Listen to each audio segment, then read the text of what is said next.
So share the screen. There we go. Today we're talking about Florida and the southern states. Then next week we're doing 2 more lessons on the states, and then you have a break. Also next week in class 1, first 10 minutes of class, there is a module test that will cover, or not a module test, my apologies, a destination quiz that will cover what we learned this week. Good. And then after that, you have your reading week where you can study for your module test number 2, which will be on March 4th. So lots of time to study for that. Today, we're looking at Florida and the southern states. And this time I will remember to ask any of you if you've been there, because I've created a poll, super simple, just a have you been question to any of those states highlighted in red.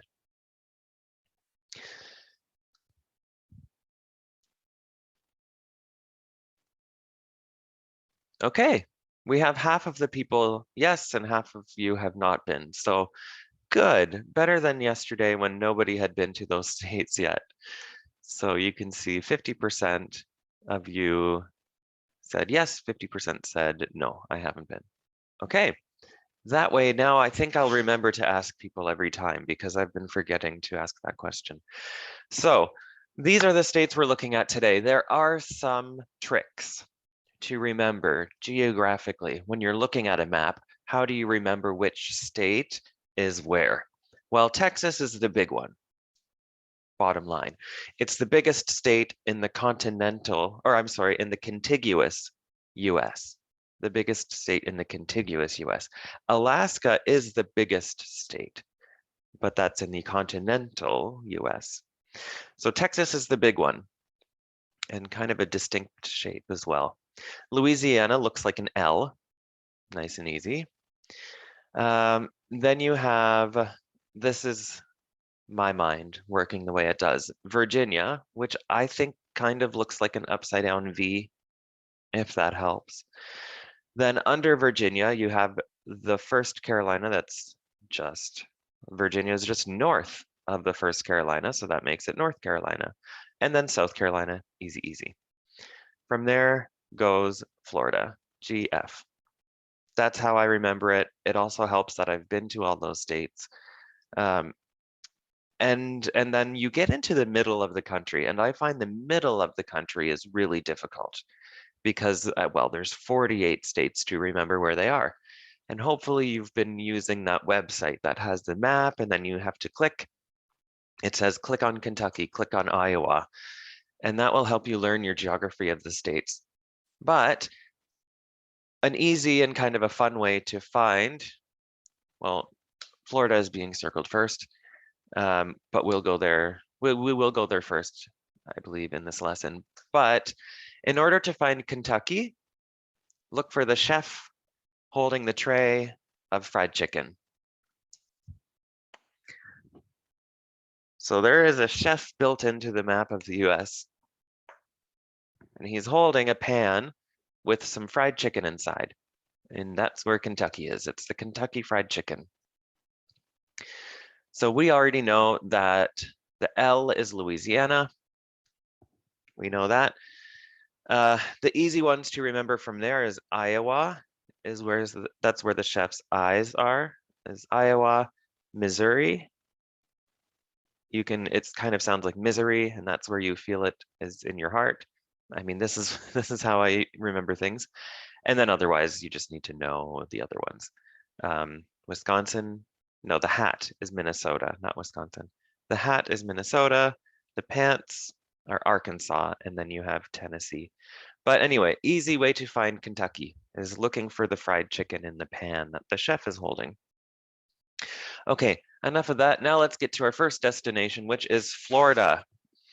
When you said that you've been to one of these states, I imagine Florida was probably one of them for at least one of you.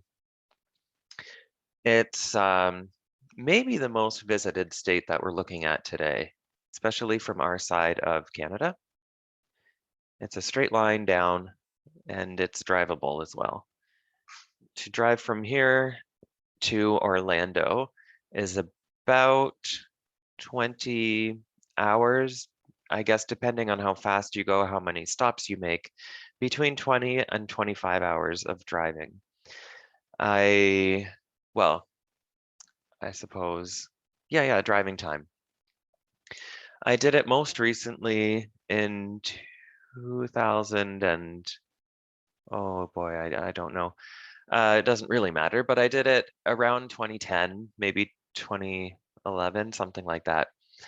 And it took us 27 hours, and that's because we stopped on the way and we went to each state, we visited the visitor center and stuff, but we drove from Hamilton to Orlando. So it is drivable. Sometimes people like the experience, but others fly. And you can fly at times directly from Hamilton. I flew the most recent time I went to Florida, not the most recent drive, but the most recent visit was, I think, 2018. And that was directly from Hamilton. I flew Hamilton to Orlando with Swoop, and it was really, really cheap, like less than $100 a direction. So lots of options to get down to Florida. Capital is Tallahassee, which is way up north where the star is. Major airports are Orlando. Airport code is MCO. I remember that like Mickey Mouse, Mickey O. MCO, Miami, Fort Lauderdale, and Tampa. Florida, of course, is known for its beautiful weather, nice beaches, and maybe most famous for the amusement parks there, the theme parks. It is the flattest state in the United States. The highest point is only 105 meters above sea level. So there's our capital city being circled now. We'll go to Miami, down to Key West, which is this string of islands off the southern tip of Florida. We'll head over there. We'll go to what they call the Gulf Coast, and that's because the west coast of Florida is called the Gulf Coast because it's the one that faces the Gulf of Mexico, the Gulf Coast. The other side, of course, is the Atlantic coast. And we can't talk about Florida without visiting Orlando and the nearby Kennedy Space Center. See some national parks while we're down there. Okay, what is the climate like in Florida? And remember that climate and weather are different. Weather is what's happening right now. So the weather today, it was snowing. Climate is kind of more general, what usually happens. So climate in Florida. Florida is the thunderstorm capital of the US. Rainy season is June to September, and they also sometimes get hurricanes. And hurricane season is June to November for that part of the world, including the Caribbean. Now, ironically, it is known as the Sunshine State, and it does get lots of sunshine as well. It happens to be the thunderstorm capital of the US, and lots of lightning there too, because both bodies of water that surround it, the Gulf of Mexico and the Atlantic Ocean, the warm air comes to Florida and kind of gets into fights above the state. So that's where all these storms are coming from. But it is known as the Sunshine State because normally it looks like this, which of course you see in this picture in the last one, the castle at Disney World. So high season, the best time of year to visit Florida is roughly mid-November to mid-April. It can get a little bit cold, but nothing like here. So it will still be a little bit of a break for you. Florida does experience 237 days of sunshine every year. So a little yes, a little no, a little thumbs up or something if you've been to this amusement park, Disney World.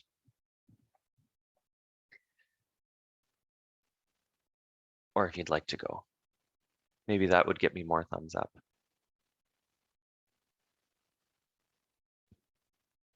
You have been. Okay, that's what I thought when I saw that some of you had been to these states. I thought it's probably Florida. Okay, good. Well, this will all look very familiar to you. If you haven't been, it is quite fun. I know some people are really hardcore Disney fans. I'm not. I enjoy it. I thought it was lots of fun, but I'm not like super into it, but I still liked it. It is very much a family destination, of course. You'll know that when you look through the slides.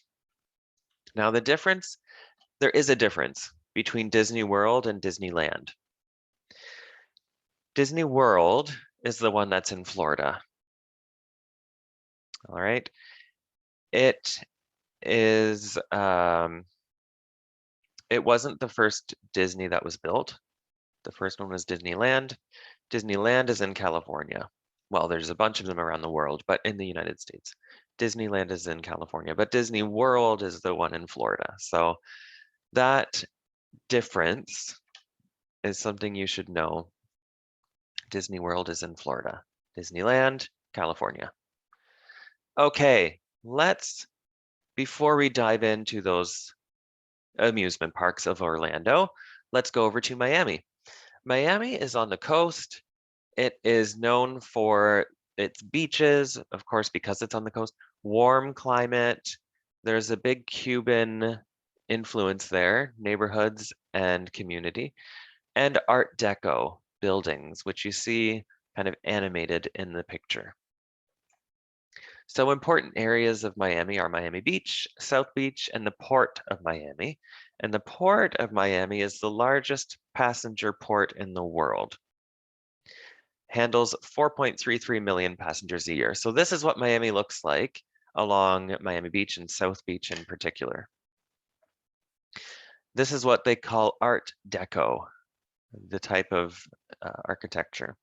And you can see it's very distinct, pastel colors, kind of looks like a painting in a way. So that's Art Deco, and that's in Miami. And Miami is on the coast. You can see it's right here, there's a beach. And right here is also a beach. This is Miami Beach. This is a long white sand beach, brings in international tourists. So you can imagine all of these are accommodations, hotel accommodations for tourism. And quite often each of those hotels will have its own section. You can see that the chairs change color. That means that that hotel owns that section and those chairs and so on. So it's the only city in the United States, Miami, is the only city that borders actually two national parks. You've got Biscayne National Park and Everglades National Park, and we will look at one of those. But first, the Port of Miami. This is the largest passenger port in the world. Just in the picture alone, you have 1, 2, 3, 4, 5, oh, over on the right-hand side too, some extra cruise ships. And these are huge cruise ships. I mean, each of these can be carrying 2,000 people or more, depending on the cruise line. That's a Royal Caribbean ship. That's one of the biggest ships in the world, cruise ships in the world, and thousands of people. So when you look at how many cruise ships this port can hold, it really is quite impressive. I mean, it basically has a highway that goes through it. Leaving from Miami temporarily, we're going to go down off the coast of Florida, down off the southern tip to a place called the Florida Keys. And the Florida Keys is an archipelago that has 800 islands, and it stretches down from the southern coast into the ocean. It has the southernmost point in the continental US, not the entire US. Remember, that was in Hawaii, but in the continental US. Key West is the furthest west island, which is inhabited, meaning someone lives there, people live there. So it's the furthest west of the inhabited islands, and that's also where Ernest Hemingway, the author, lived from 1931 to 1939. There is a highway that brings you through each of the islands. You don't need to sail, you don't need to fly, you can drive it all. And it's called US Highway 1, or sometimes they call it the Overseas Highway locally. It's 201 kilometers and it connects all of the Florida Keys with 42 bridges. So you can get from mainland Florida all the way to Key West by car. Here's the Florida Keys. Some pictures of the Florida Keys. And in the top right picture, you see the marker that shows you are at the southernmost point in the continental US. So again, continental US means the states that are on the continent. So that would be 49 of them, including Alaska. But when you add in Hawaii, things change and they have the southernmost point. But in the continental US, you are in Key West, Florida. That's the southernmost point. And that is something that may come up again on a test. But that's what Key West looks like. Quite a nice place, and you can imagine it attracts a lot of tourists. The Gulf Coast, remember our map. The Gulf of Mexico is to the west of Florida. So the west coast, they call it the Gulf Coast, because the Gulf of Mexico is that body of water. So major cities on the Gulf Coast include Tampa, St. Petersburg, Clearwater, and Sarasota. St. Petersburg almost always is called St. Pete's. On a map, it will say St. Petersburg, but people almost always refer to it as St. Pete's. Just so you know. If someone says, I'd like to go to St. Pete's, then that's what they're talking about. This is another example of somewhere that has a city that's named the same as another place. There's also a St. Petersburg, Russia. Vastly different. So you need to know where your geography is. Of course, that's an extreme example, but still could be confusing to some people. So in Sarasota, that's where this picture is from. This is called Siesta Key Beach. Huge beach. It goes on for quite a while, but not only in length, but it's also very wide. So it can host a lot of people. And these days, probably popular because you can still have a lot of people on the beach and also practice social distancing. And that's in Sarasota. And it has been named the #1 beach in the US. And that was from 2020. So it's quite recently been voted the #1 beach in the States. And I did go there and it is quite beautiful. Orlando.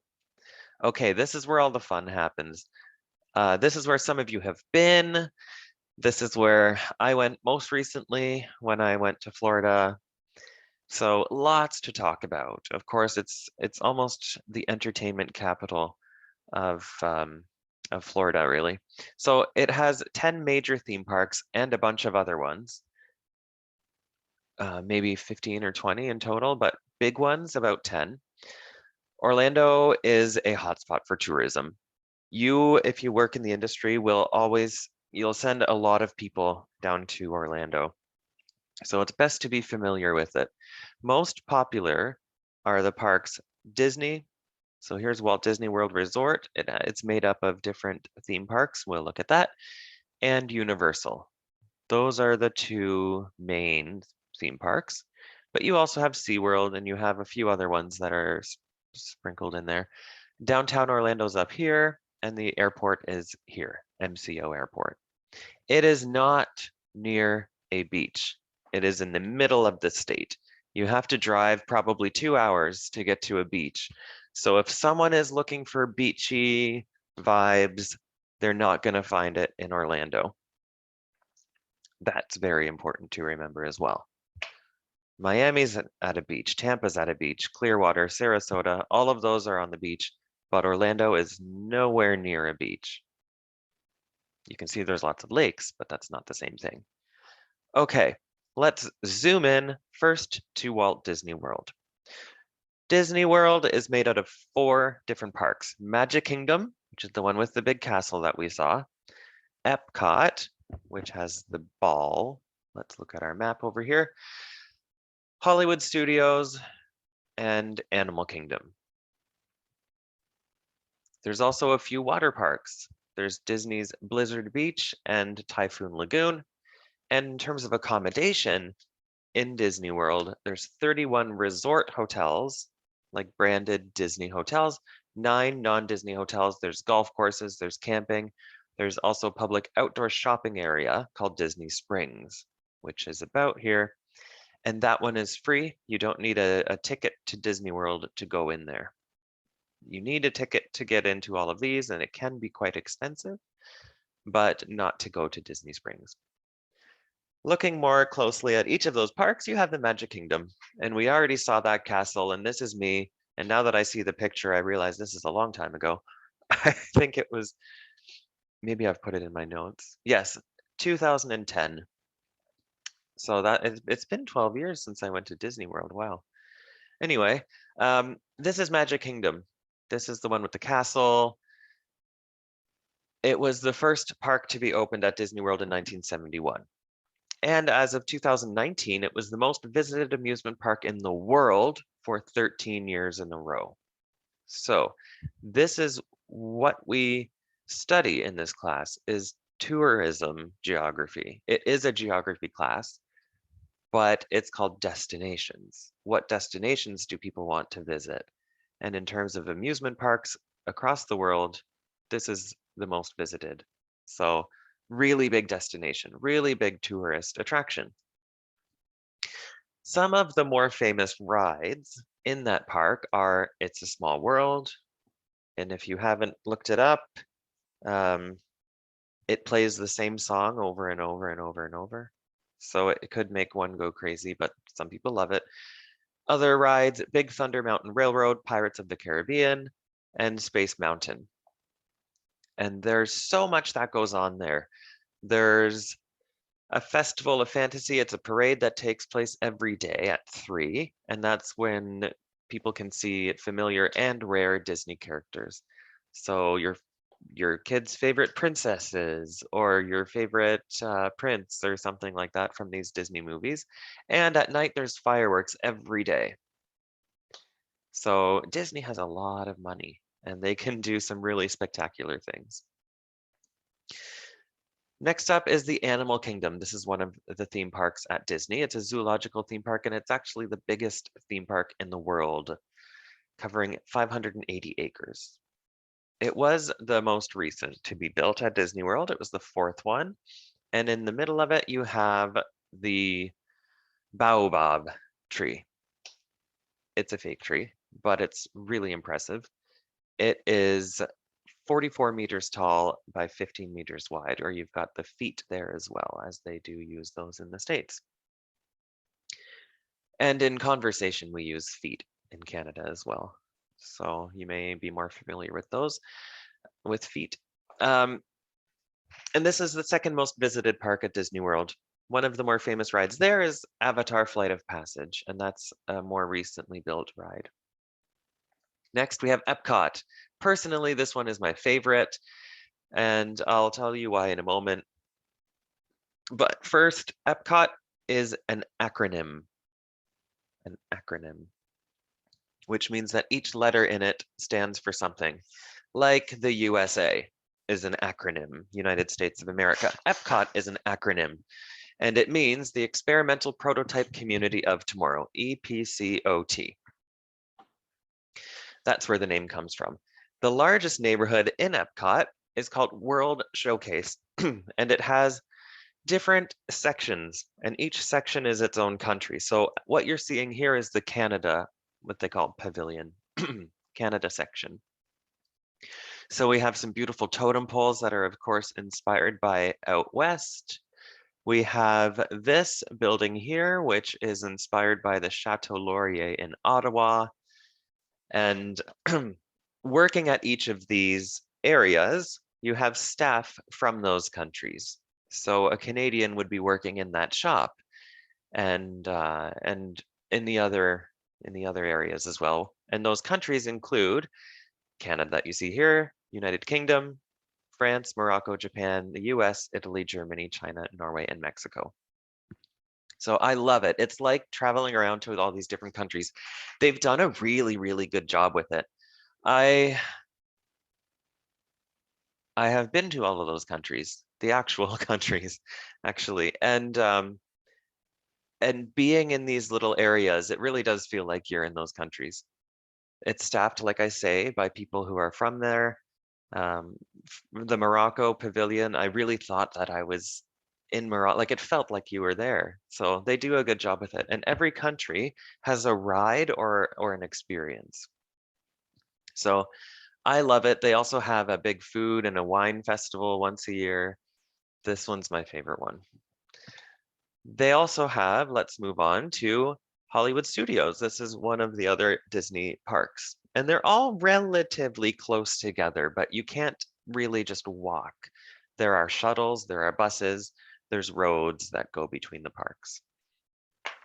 And if you stay at one of the Disney branded hotels, they'll have shuttles that go from the hotels to the parks as well. So you don't need to worry about maybe renting a car or something. So Hollywood Studios is dedicated to the world of film and TV, music, and theater. What you see in the picture is called the Tower of Terror, and that's the most famous ride at the park, at that park. So now we've gone through our Disney parks. Let's go to the other popular amusement park in Orlando, Universal. Universal, this is me more recently. This was a couple years ago now. I think it was 2018. Again, swoop from Hamilton, direct flight, nice and easy, nice and cheap. Made up of 2 theme parks. So Universal, remember how Disney had 4 parks? Universal has 2. One of them is called Universal Studios, and the other one is called Universal Islands of Adventure. But together, they're known as Universal Orlando. There's also a water park called Volcano Bay.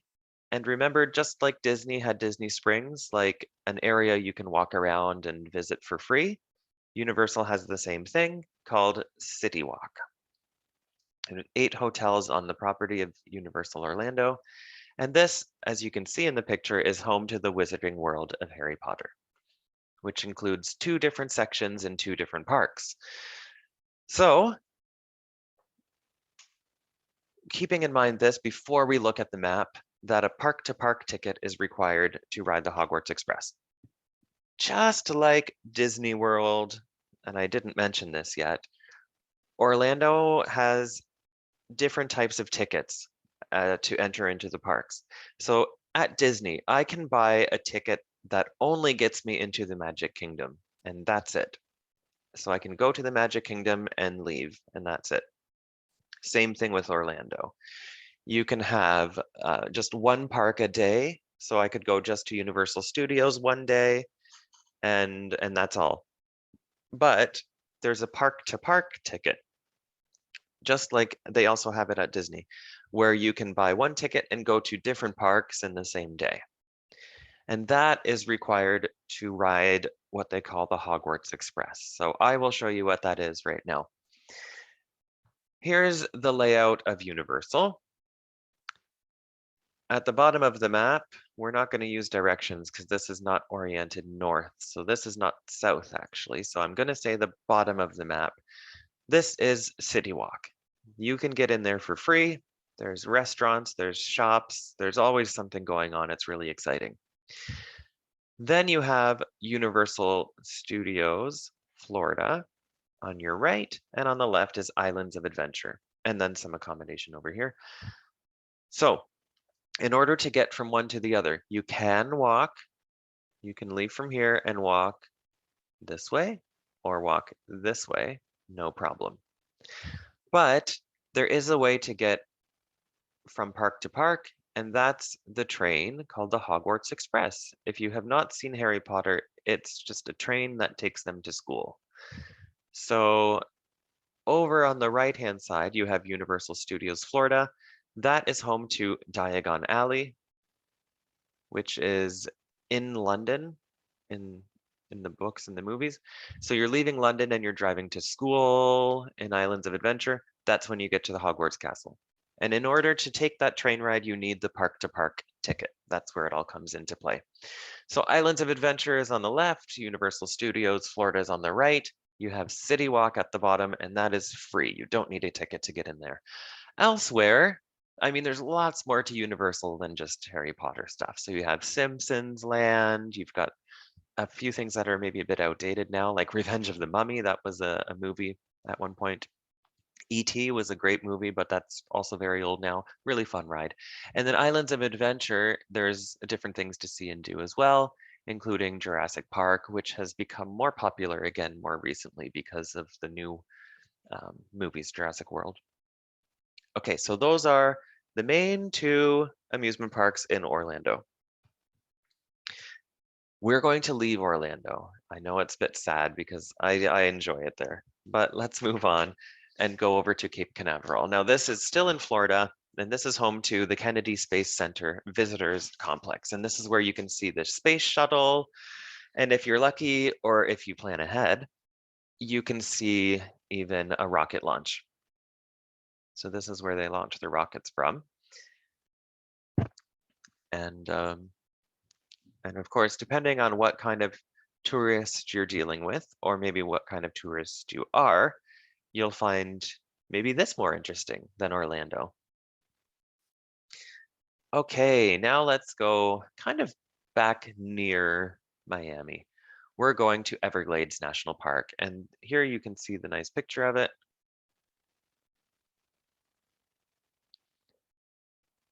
It is 1.5 million acres of wetlands, and there's 3 different entrances to the park, but they're not all connected. You have to go through different parts of Florida to just reach different parts of the park, for example. It is a UNESCO World Heritage Site, and it's actually an international biosphere reserve. And to get around, because there's weeds and there's grass and everything, you can't have a motor underwater on a boat. So they use something called airboats, which is what you see here with clearly all of these tourists. But that's a common way to get around. And you can see why they can't have a motor in the water. There's too much grass and stuff. It would get all tangled around those blades of the motor. Okay, great. So that's Florida. We're moving on because we have a lot to talk about today. Lots of different states to visit. So Virginia, when I was looking at the map, when we were looking at the map before, this is the one I remember because it kind of, to me, looks like an upside down V.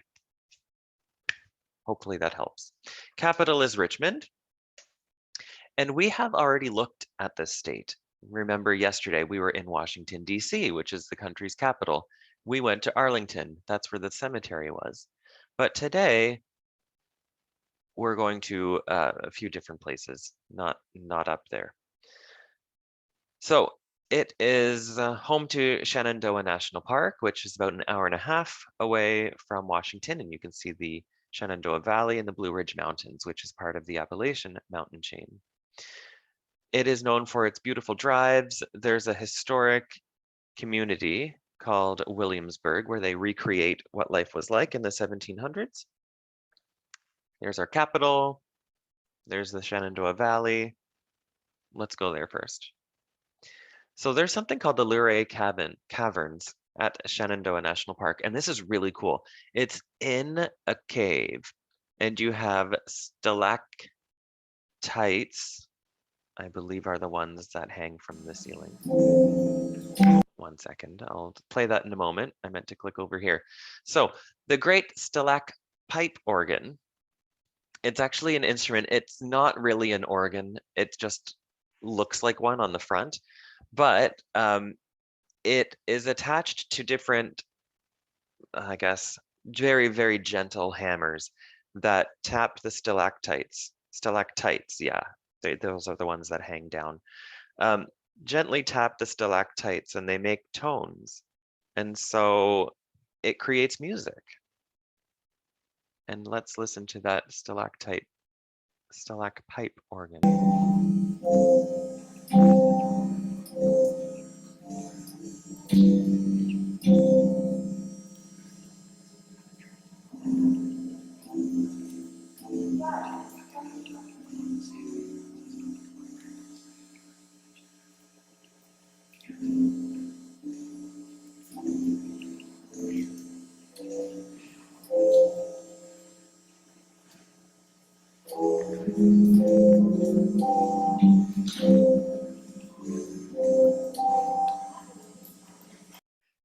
the idea. Really, really cool. I think that's really interesting. So it looks like an organ. I think that's just to tell people what's going on, but the actual surface there of the organ doesn't really do anything. But what's actually happening is these little hammers are tapping very gently, of course, so nothing gets ruined, these stalactites. Elsewhere in the park, though, there's over 800 kilometers of trails, so the Shenandoah National Park is really big, but this is just one of the features of the park. This really unique instrument. I don't know if anything like that exists elsewhere. So, of course, I find that very interesting because I'm interested in music. I think my background is blurred, but just around me now, I've got my harp in the background. I've got a cello right there. I've got my French horn there. My piano's downstairs. I've got a saxophone there. I, I'm really into music, so that's why I find that really interesting. Okay, now we are still in Virginia. So this is called the Skyline Drive, what you see on your map here. And it goes from Front Royal, travels southwest, 169 kilometers to Rockfish Gap. And that is entirely within the Shenandoah National Park. It connects to the Blue Ridge Parkway, which you see starting here. And the Blue Ridge Parkway you see here. Continuing down this way.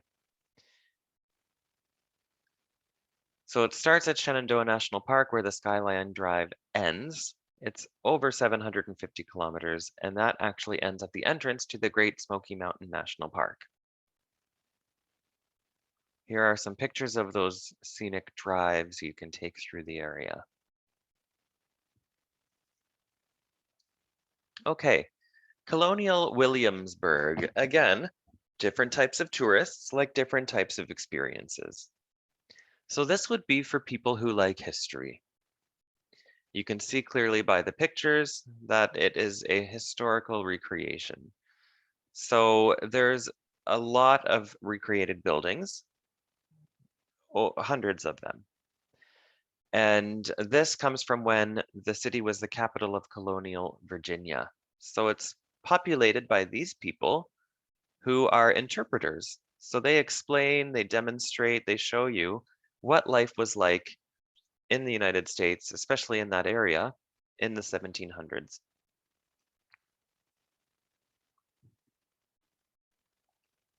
Now we'll go over to Virginia Beach. This is a resort city. It has almost 5 kilometers of boardwalk. And again, a boardwalk is just kind of like when we looked at Atlantic City. It goes along the coast. Lots of accommodation. You can see once again that this is clearly designed to attract tourists. It is known for its local dining scene, arts and entertainment, maritime history, and family-friendly attractions. So that's it for Virginia. Once again, as we go through these classes, we just don't have time to really talk about absolutely everything. So if you've been to these destinations before and you think, why didn't he mention this place? Then it's just because we don't have time. We've got lots to get through. The US is a big place. So now we're in North Carolina. First in flight. We talked about that yesterday. This is where the first sustained flight happened, and it happened in a place called Kitty Hawk, which you see on the map. Capital is Raleigh. And the number of technology and scholarly institutions around Raleigh, Chapel Hill, and Durham are known as the Research Triangle. Interesting fact there. And like I said, it's first in flight. This is where the Wright brothers made their first sustained flight with that plane we saw yesterday. And that plane was only used 4 times, and it was all on that same day. But it was the beginning of a huge change in the industry. It allowed us to explore the world much more easily. Eventually. Not that plane, of course. So we'll go to the Outer Banks, which you see here. There's a big, big string of kind of islands, but like pieces of land that go out there. That's called the Outer Banks, and we're zoomed into them. Kitty Hawk is where that first flight was, and Hatteras is also known for some tourism, and we'll find out why soon. But this is over 112 kilometers long. It's a strand of islands that curves out into the Atlantic and back again. So it kind of shelters the main coast of North Carolina from big waves and things like that, because they crash over here on the eastern side of these islands. Cape Hatteras is the popular seashore resort, and this is where you can go canoeing, kayaking, windsurfing, other water sports you can imagine all happen right there. And that's it for North Carolina. We're picking up the pace here. South Carolina, which of course you can imagine is right underneath North Carolina. Capital city is Columbia. It is known for its shoreline of subtropical beaches and marsh-like sea islands, which you can see down here. Myrtle Beach is further north towards North Carolina, but it's a really popular place to be for family fun destination. So here we have the capital being circled. Hilton Head Island we'll visit, which is on the other end of the coast from Myrtle Beach. And we'll also take a look at Myrtle Beach. So first, Hilton Head Island. This is what it looks like there. Quite pretty. It has 20 kilometers of white sand beaches and very popular with golf. There's 24 championship golf courses there, over 300 tennis courts, but also famous for wildlife like alligators, deer, sea turtles, manatees. As you get further south, of course, the wildlife changes from what we were looking at, for example, up in New England. Just in the picture, you might be able to tell with these yachts and with the sport being played there, 24 championship golf courses, tennis courts. It's a bit more of an expensive destination. Myrtle Beach, however, on the northern end of their coastline in South Carolina, is a bit more budget friendly and family friendly. You can see just in these pictures, the Ferris wheel, there's hotels, and some of these hotels have like arcades and bowling alleys inside them, restaurants that are designed just for kids, which is a pretty fun experience.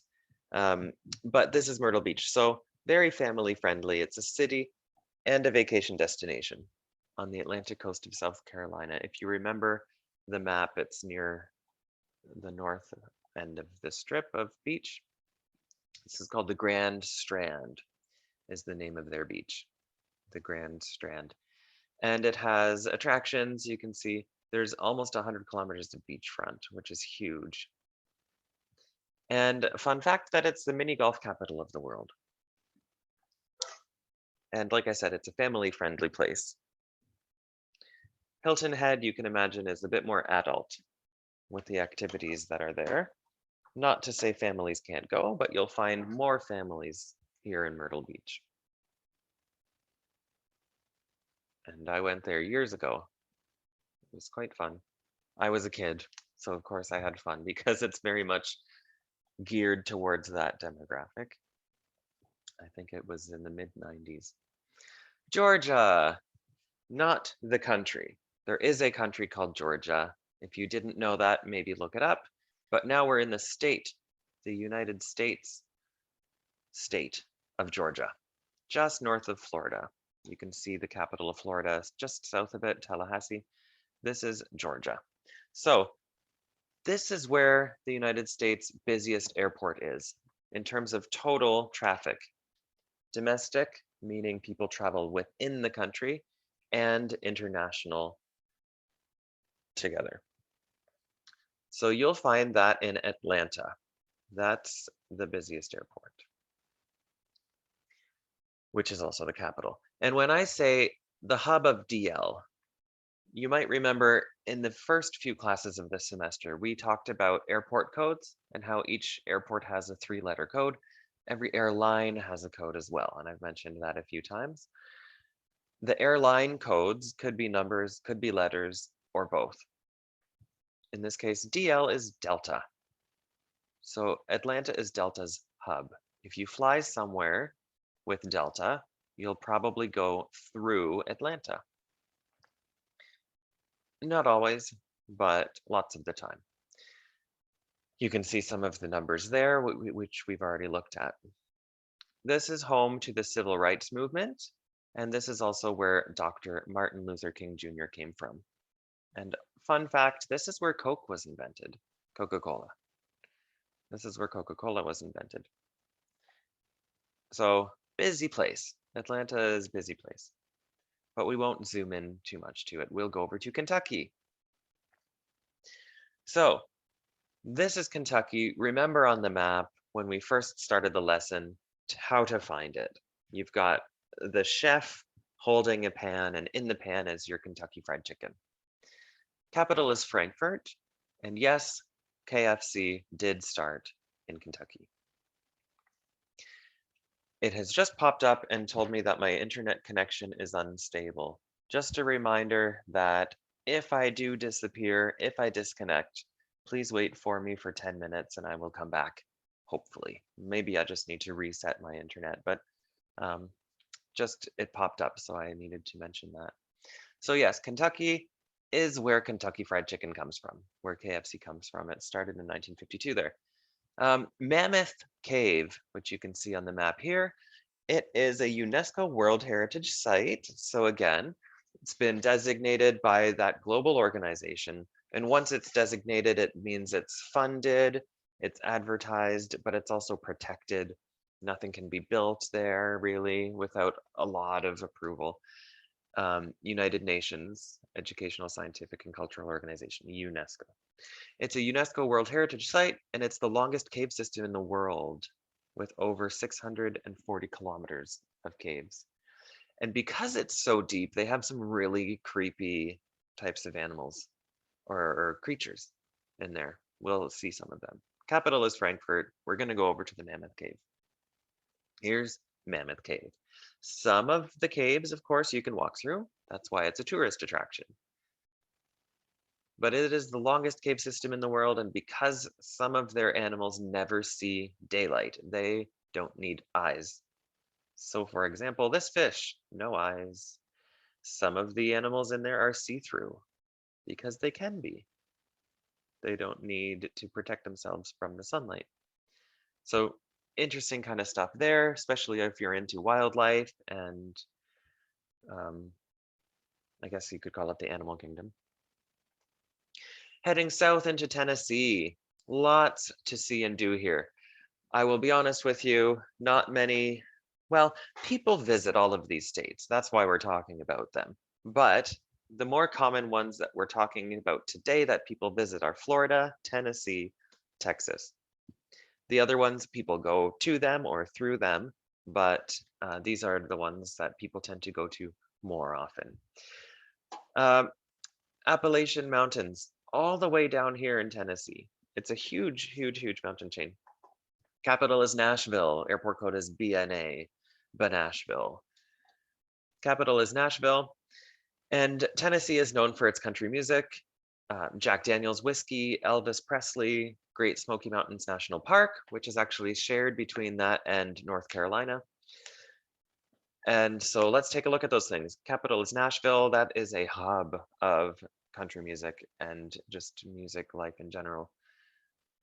Memphis, we will go over there. We're going to take a look at Great Smoky Mountains National Park. Let's go to Nashville, the capital city of the state of Tennessee. What you see here is the Country Music Hall of Fame, clearly designed to look like a piano keyboard. Nashville is the home of country music. Not my jam, but if you're into that, then you might find Nashville interesting. This Country Music Hall of Fame is open to the public, but it also serves as an institute of education, a learning institute for people who are looking to perform. Elsewhere in Nashville, you have the Grand Ole Opry. Grand Ole Opry. This is the longest running radio broadcast in US history. It did not stop during COVID, which I find pretty impressive because everything stopped during COVID. So as of the 1st of January this year, there were 5,009 episodes of this broadcast. And this is where mainly there's country music that's played and broadcast, but a few other genres as well.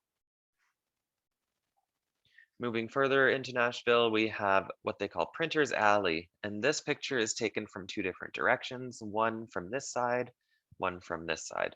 So they're kind of facing the same, well, alleyway.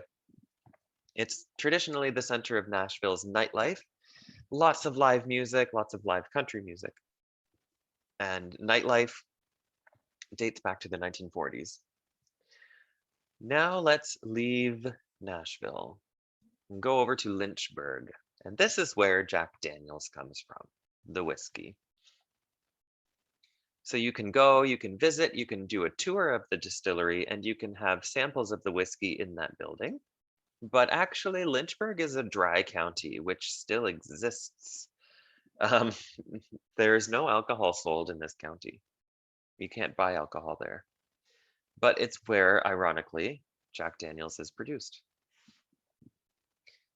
So here we are. We have now left from Nashville. We are now in Memphis, in the southwest corner of the state of Tennessee, also known for music. Sometimes a different type of music, but also brings music enthusiasts to the state of Tennessee, is Memphis. Like I said, in the southwest corner of Tennessee, it's the birthplace of rock and roll, home of the blues. They'll call it both of those things. Now, it is famous for Elvis, who lived there. He lived at a house and he called it Graceland, and he's actually buried on that property. Beale Street is what you're looking at in the picture. It's a stretch and it's 3 kilometers long, lots of food and drink establishments. Again, nightlife, live music, everything that you expect from Tennessee. So let's go over to Graceland. Again, I've mentioned it twice already, I think, today, but different tourists like different things. So it's good as a travel professional to know a little bit about everything. So let's go over to Graceland. In the picture, you see Elvis Presley, of course, very famous. This is where he lived until his death in 1977. After he died, it was handed down to Lisa Marie Presley, and it's still owned by the family. But you can go inside and you can tour it. You can tour the first floor and the basement, but you're not allowed to go to the second floor. It's still private, which is where he died, where he was found. And on the property, I believe it's just across the street, there are 2 airplanes. And those are airplanes that Elvis owned. So you can go in those airplanes and look around there too.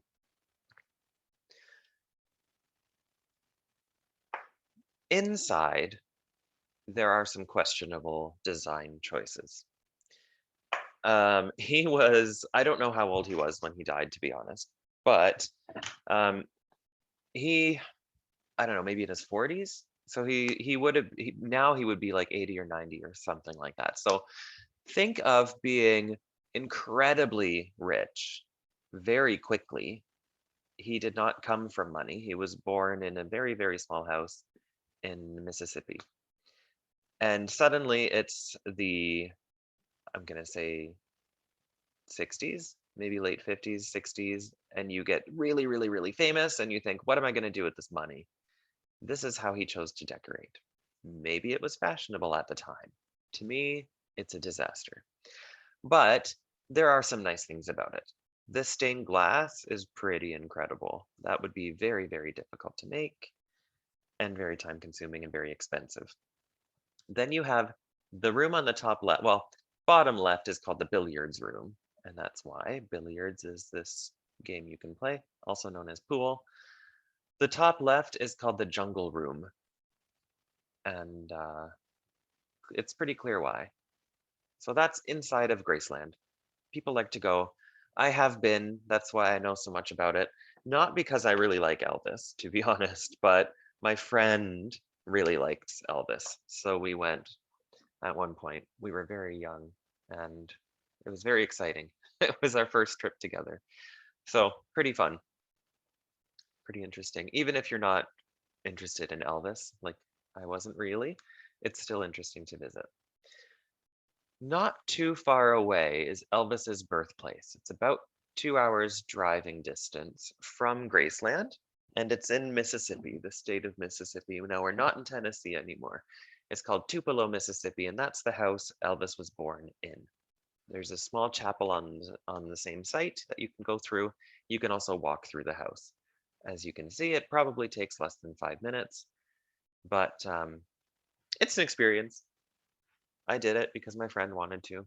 So kind of interesting. Now let's go down to Louisiana. This is the one that's shaped like an L. Easy to find on a map. L for Louisiana. Capital is called Baton Rouge. That's how they pronounce it.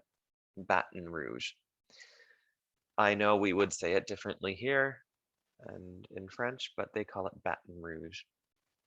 The most visited city, though, is New Orleans. And New Orleans is actually 2 meters below sea level, which was kind of a design flaw. But the way that they keep the water out is through floodgates and levees.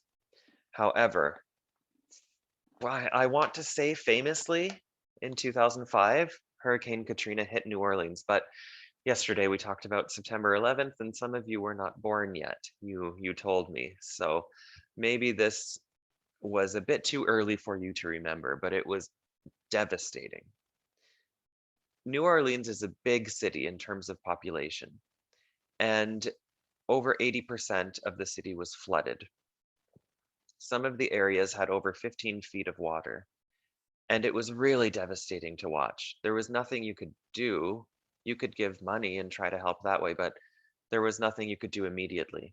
And so lots of people, the flood, the problem was that those levees broke and water just rushed into the city. And some people didn't have time to leave their house. It just water came in and they died in their houses. They didn't have time. Some people went into their attics and they were trapped in the attic because there was water at the floor, and some people were on their rooftops. And so it was really devastating to watch because, of course, the news was there and broadcasting all of this. So it devastated the city. It has since been mostly rebuilt, but of course there are memories and stories and people who went through that still there. We are in Louisiana, but this is called a Mississippi paddle wheeler. It is a boat that brings you on the Mississippi River. It was originally for trade, but now it's for tourists. It's a unique experience because the way that it's propelled through the water is using those paddle wheels, which you see on the back. There are day cruises, but there's also some longer cruises you can take. Now, on to the most popular place in New Orleans, Louisiana. This is the oldest neighborhood. It's called the French Quarter, and it covers around 90 blocks of this city. The most famous area is the 13-block long Bourbon Street, and that's home of the bars and restaurants, but also Mardi Gras. If you look that up, if you don't know what that is already, it's a huge festival with parades and celebrations. It's basically one giant party. So that's one of the reasons people go here to the French Quarter, but that of course only happens once a year. Otherwise, people go for the beautiful buildings and the food. The food here is quite good. Okay, moving on. We have to move quickly. Is, I believe, our last state of the day, Texas. It's the big one on the map. When you're looking at the contiguous states, it's the biggest one out of those 48. Capital is Austin. It is the largest state, like I said, in the contiguous US, but not in the continental US. That would be Alaska. It's known as the Lone Star State, which kind of means like one star. And the reason is because it's the flag. The Lone Star State, because there's one star on the flag.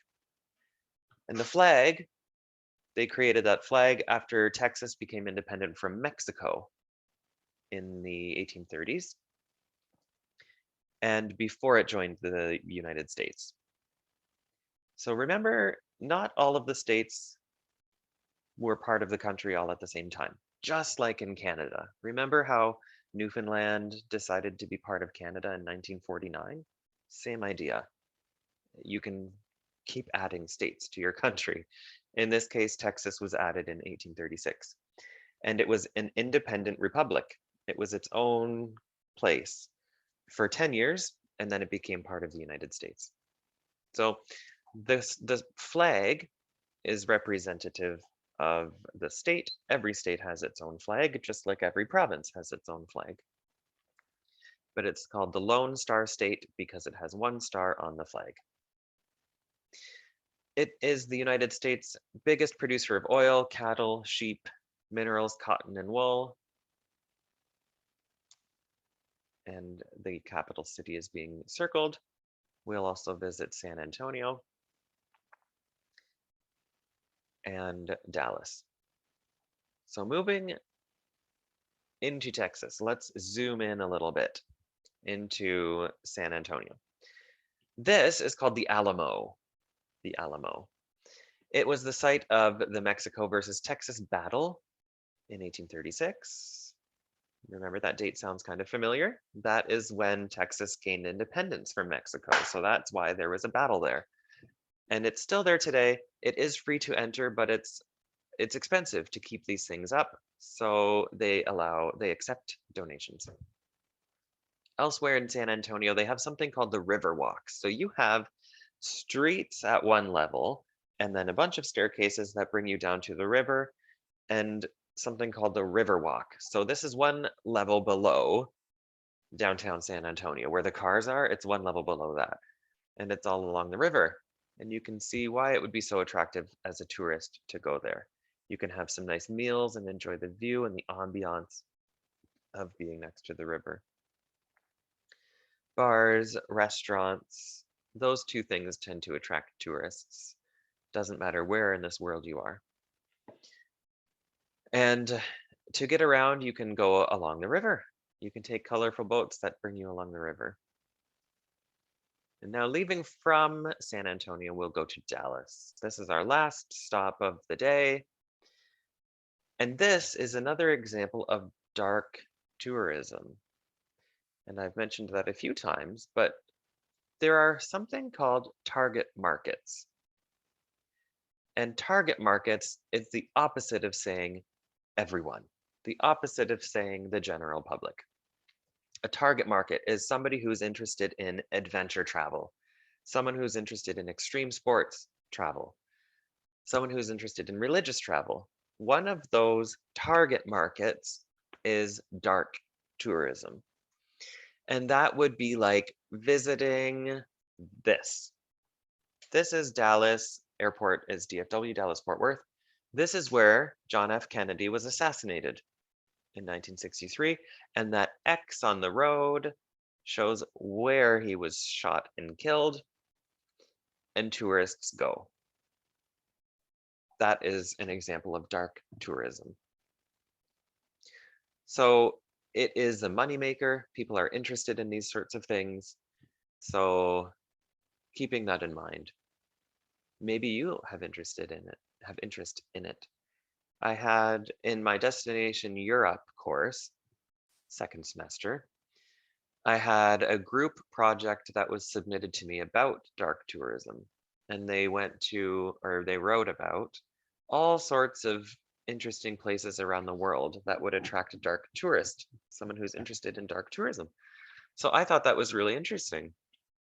And they, of course, in Europe, they mentioned, oh dear, what's it called? Well, the concentration camps from World War II. They mentioned those, but that's not the example I was thinking of, and it's slipping my mind. Chernobyl, of course. So all falls under the category of dark tourism.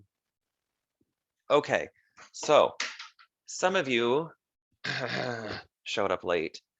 So thank you for coming eventually. Today, I'm in the wrong class.